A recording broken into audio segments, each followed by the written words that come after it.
back by popular demand, and thanks to this comment, we are once again talking maps. Cartographers beware. So we're doing a 1-star and a 5-star map, and obviously these aren't the best and the worst versions of the maps that we could find, but my bookshelf is somewhat limited, and so I found a couple that will fit the bill, or at least close enough. And obviously you can disagree with these. Just because I think these specific maps are either good or bad doesn't necessarily mean that the books themselves are good or bad. But starting with the 1-star book, we will make some people mad with this. This is Return of the King, J.R.R. Tolkien. And yes, before you get mad at me and say, what do you mean Lord of the Rings maps are the best? They're great. They started everything with maps in fantasy. Yes, I agree with those things. However, not all of the maps are created equal. This is the 57th printing of the 1965 edition of the book. And this edition comes with this map on the inside. We'll put it up on the screen.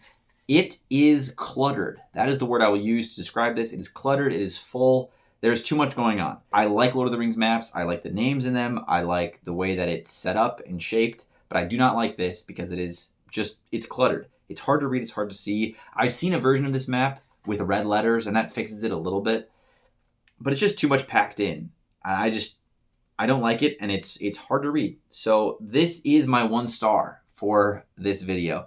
It's not great. There's better maps. If you're a Lord of the Rings fan, you shouldn't be mad. You know that there's better maps than this. Some of the best fantasy maps we have are Lord of the Rings maps. I'm admitting that. I love Lord of the Rings, but this is not a good one. This is our 5-star map. This is a brilliant map. Kings of the Wild, whatever your thoughts on the book are, it doesn't really matter. I'll put the map up on the screen here. It's great. It's really good. We've got all these little indications of what's going on. You have this little legend up at the top left that says what all the icons are, what the different little locations mean. We don't go to all these locations in the book if you've read the book, but it doesn't matter. It feels populated. It feels like a real actual map. All the little trees, all the little mountains.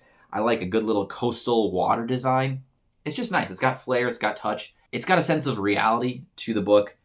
This is good. This is a good map. This is going to be my 5-star. We're talking busy, cluttered maps.